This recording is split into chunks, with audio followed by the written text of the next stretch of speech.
What's going on, everyone? So the San Antonio Spurs could still use some size down on the interior, right? Add some size and some depth to the front court.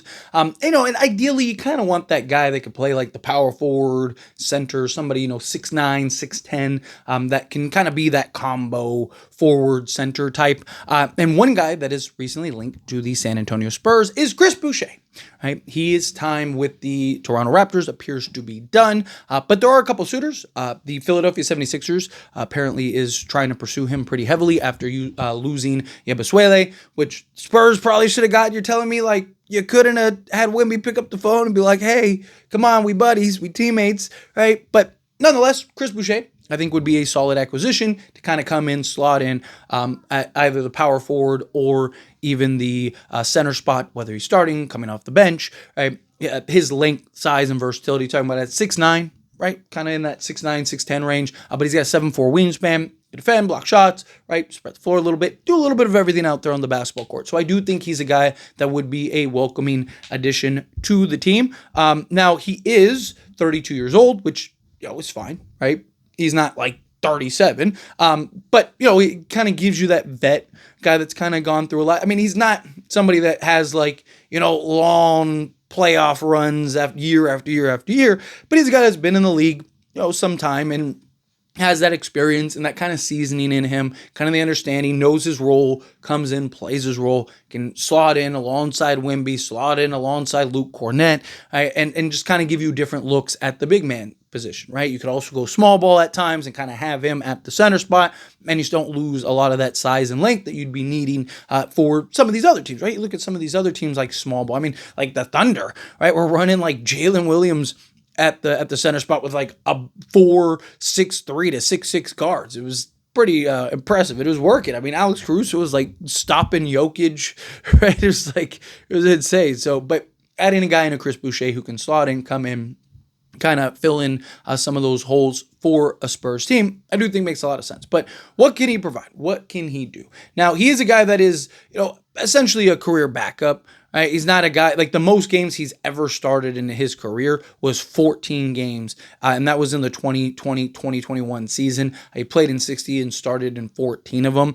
The most minutes he's ever played on average per season was the same year, 2020-2021 season, in which he averaged 24.2 minutes per game. So he's a guy that, is probably best in that backup role. Slotted in maybe in the backup 4, backup 5, kind of be your third big at times. On certain matchups, I think you could probably get away with starting him. Although I'd probably rather move Wemby to the 4. Like say you're playing, Memphis, right?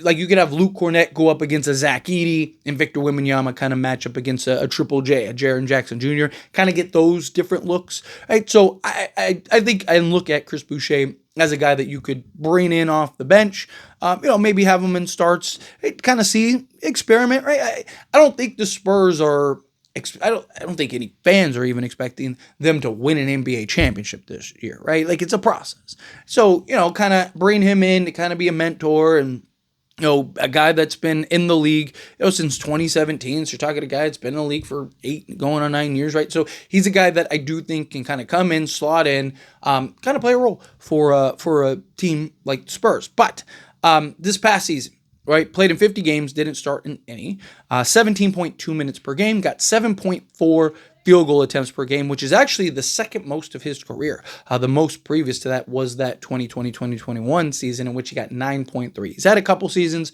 where he's gotten 7.2, but 7.4. He shot 49.2% from the floor. On 4 attempts from three-point range, shot 36.3%. He is a career 34% three-point shooter, but as a floor spacing big, it's actually pretty good. Everyone wants to be Karl Anthony Towns, but most guys are in that like 33 to 35 range. It's kind of more the ability to have him stretch out to where now you have to bring out the big more than him getting 10 threes a game type thing. It's more just like for defensive and offensive strategies more than anything. But again, 36.3% this past season.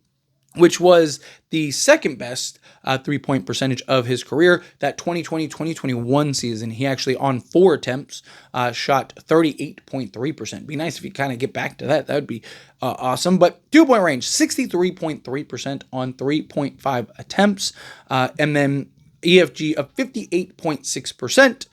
Free throw shooting on just under 2 attempts, shot 78.2% from the free throw line, grabbed round up 5 rebounds. It was 4.5 if you want to be exact, but basically 5 rebounds, an assist, half a steal, half a block, and 10 points per game. And again, this was in 17 minutes of action.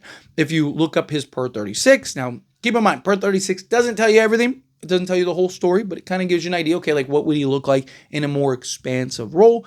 Well, he would be 21 points, 10 rebounds, 1.5 assists, a full steal, and a full block per 36. The closest he's gotten, like I said, to per 36 was that 2021 season, which he averaged 24 minutes. He shot 51.4% from the field, 38.3% from three-point range, shot 61% from 2-point range, EFG of 59.5%, so just under 60%, 78.8% from the free throw line on 3.2 attempts, which is the most attempts he's had for his career. Grabbed 7 rebounds, 1 assist, a steal, and 2 blocks per game, and averaged 13.6 points. So honestly, he's not that far off.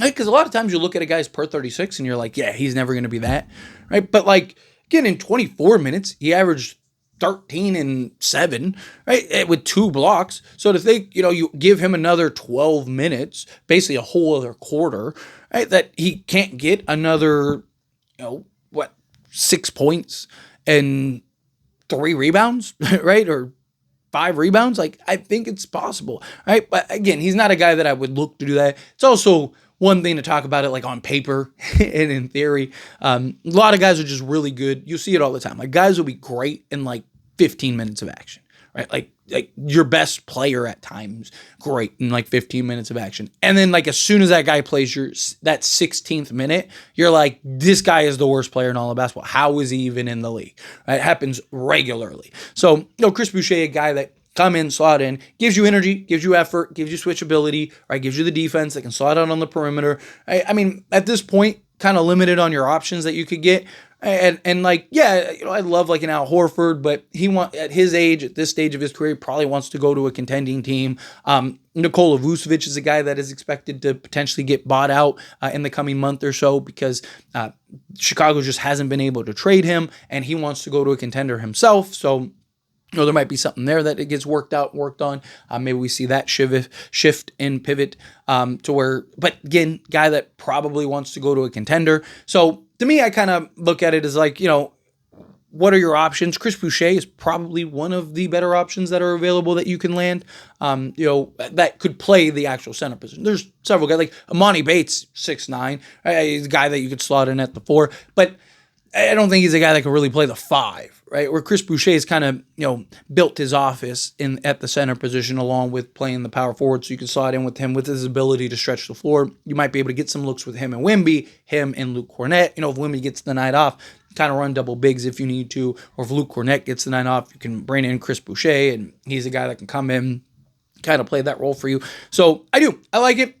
You signing him a vet minimum, so it's like low risk, high reward. If it doesn't work, you just let him go. Maybe sign him to a 2-year with the team option or something, or some crazy, you end up landing some player where you're like, wow, this guy, Giannis becomes available. It's like, but even then, I still think he'd be a great utility guy, right?